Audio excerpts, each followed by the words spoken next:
What is going on, everybody? I am your host, Slackerz, bringing you our next matchup in the Ultimate Smash Bros. DLC tournament. Today's matchup and results are going to be very strange. So, I'll get to that in a second. But if you're new and you're wondering what this is, basically it's a tournament me and my community put together of 72 characters that have the potential. They might not be likely, but there could be some potential for them to be in Smash Ultimate through the means of the DLC Fighter Pass. So, it's basically a tournament where you would vote for one of the two characters that you would rather have. Not that you might think not that you think who's more likely, but who would you rather see in DLC and all that sort of stuff. So, how do you vote? Simple. Type the name of your vote down in the comments. You only get one vote, so make it count. Today's matchup is Medusa from the Kid Icarus series taking on General Raam from the Gears of War series. And I'll say why General Raam's in the tournament, because some people are going to ask why or how did he get in, but I'll get to that in a second. So the rest of the rules, double elimination tournament, meaning character has to lose 2 times. You lose once, drop to the loser bracket, you lose from there, you're done.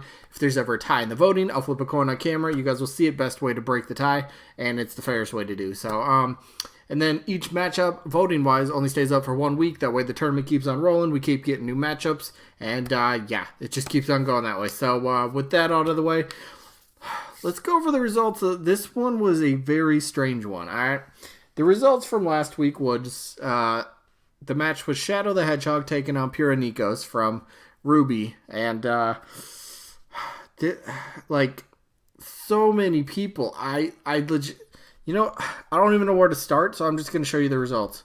I'm not making this up either. This is not a joke. Pura Nikos beat Shadow 52 votes to 41. I counted a couple times because I had to absolutely make sure. That's the end results. Pure Nikos defeated Shadow. Now let me explain briefly. Some people voted against Shadow because they said he's an assist trophy, so that's, they had no choice but to vote for Pura. I understand it, but again, remember, vote for who you would like to see. If it was up to you, Nintendo came to you and said, all right, between Pura Nikos and Shadow, who would you rather have? Doesn't matter if Shadow's an assist trophy. Would you still put him in? That's how I want you to vote. So there's a lot of people that even said they liked Pura. It wasn't just, I get a lot of people that come on and vote. They just simply type the name of the character, and that's pretty much all they have for their comment, which is totally fine. That's how you got to vote.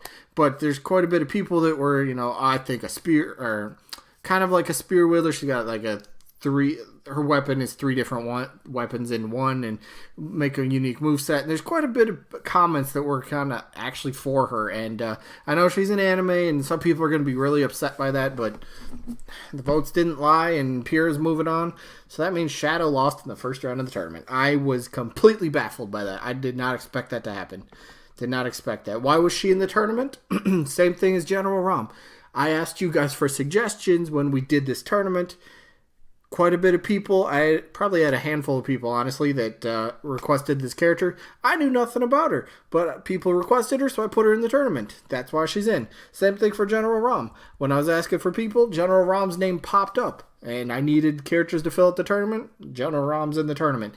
Again, might not be the most likely. I completely understand that, but let's just jump into the matchup, all right? I could continue on that for a while. So let's go Medusa. Let's talk about her. So Medusa, one of the main villains from the Kid Icarus series, a series that Sakurai has worked on. Some people will say there could be a Kid Icarus, preference or, whatever, or bias, and you might, I don't know, that was a whole thing for a while. But first of all, female, always room for more females. Villain, always room for more villains in the roster. I still feel that's just a category that's really lacking. Villains. We need more villains. So you can kind of go both routes for moveset wise as well. There's a lot of people, you can really straight up compare her to Palutena. Just make her straight up Echo Fighter. Now again, I know there's most likely not going to be any Echo Fighters, but she would work very well as an Echo Fighter. But she also can do her own sort of movesets and still take inspiration from Palutena's moveset. You know how when Sakurai and his team kind of come up with a character, they use a character as a base design, a character that's already in the game. They use that as a base design. In this case, they would use, well, Palutena, because they're very similar. They'd probably be, same height, same hitbox, same frame, all that sort of stuff.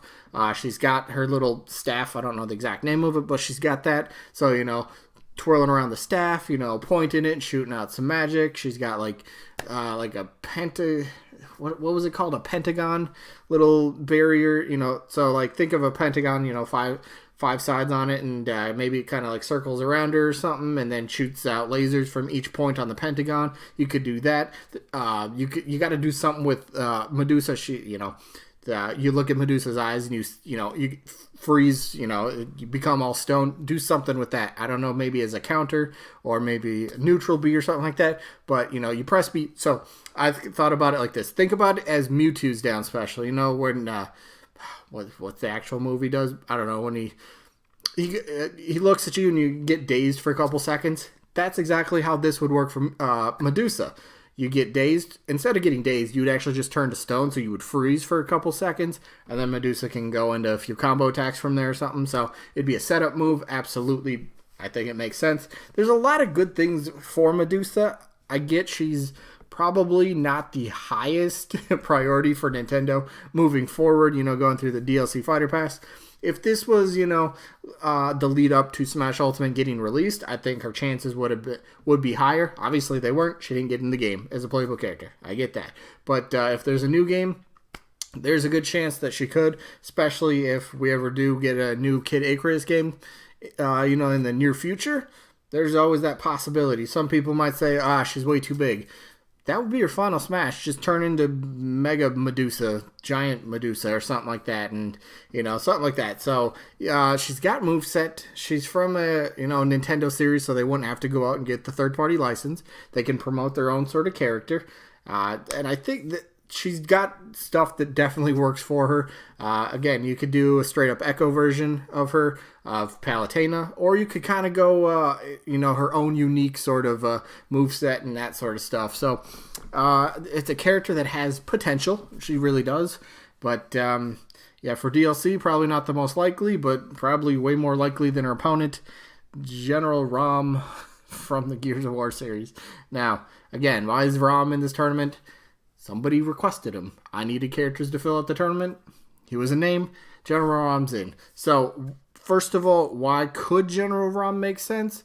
There's that speculation that Nintendo and Microsoft are potentially working together, so Microsoft might get a rep in Smash Bros. Now, there are far, far better candidates. I don't want to say better. Far more likely candidates. Banjo, Steve, Conker, Master Chief potentially, but Gears of War is one of Microsoft's biggest franchises that they own because they bought the rights to it from Epic Games quite a few years ago. But General Raam, pretty much like he's kind of killed off in the game, but he keeps getting brought up. He's the main villain of Gears 1. He was in Killer Instinct as a guest character, so he's kind of been in a fighting. It's not kind of. He has been in a fighting game, so he's got a bit of a moveset. Kicks. He's got this little blade that he could use for attack. He's got these things called krill. They're like, think of them like tiny little bats. They kind of like swarm around in darkness and then just deal a bunch of damage. So something like that would be pretty cool to see in the moveset. You just punch and kick you really hard. He's a big character, kind of move a bit slow, but you could incorporate maybe some of the weapons from the Gears of War franchise. Again, Gears of War, M-rated. They got their Lancer. It's a gun, but it's also like a chainsaw. So chainsawing somebody up, that's not gonna happen in Smash. I understand that, and I understand General Raam is probably wasn't even thought about. I get that, but still going to discuss why he could make sense. So, again, he's a big name from one of Microsoft's biggest franchises, so it could happen. He ended up getting his own DLC in Gears of War 3, and, this character kind of keeps popping up. He's a fan favorite, most definitely. I'd be another villain, so that'd be kind of cool to see. Again, Microsoft, if they do get a character in Smash Bros. In the Fighter Pass, there are far, far more likely candidates, like I said earlier, Banjo, Steve, Conker, Master Chief.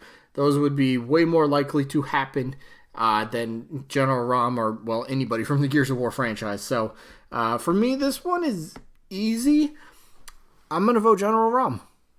Nothing against Medusa. My first favorite gaming franchise is Smash Bros. My second is Gears of War. So kind of seeing somebody from Gears into Smash would kind of blow my mind a little bit. I realized this would not happen. This is not going to happen. I get that. But I'm still going to vote for him because I think he would be a cool character. I would really like to play as him. And I play as him on Killer Instinct all the time. Probably one of my two main characters for that. Riptor is my other one. But just enough about Killer Instinct. I'm voting General Raam. Let me know who you guys got. Most likely, most of you are going to vote Medusa. Completely fine. More people are going to find her way more likely than General Raam. All good. Vote for who you want. I'm not trying to influence or persuade anyone to vote one way or the other. Vote for who you want. So, with that being said, this one's coming to an end. Very strange. Yeah, this is such a weird episode. The matchup has got a very weird contender, and pure Nikos defeated Shadow of all characters. I don't know. It's a weird one. So let me know who you're voting for, Medusa or General Raam, down in the comments. And sneak peek for tomorrow. I believe we're back up here in the winner's bracket. Looks like tomorrow's matchup. Oh, there we go. Game 33. Wait, where'd that go? Game 33 is going to be Lloyd Irving taking on Scorpion. Scorpion was in the very first match in the tournament, ended up beating Fortnite Default. So Scorpion will have his second matchup, but we'll get that for the matchup. And then the results will be, let's see, the winner of Leon Kennedy and Mock Rider. Probably going to end up being Leon if we're being honest. But anyway, that is it for this one. I think this video's gone on way longer than usual, but oh well. It is what it is. I hope you guys enjoyed, and I look forward to reading the comments for this strange episode. Anyway, peace out, everybody.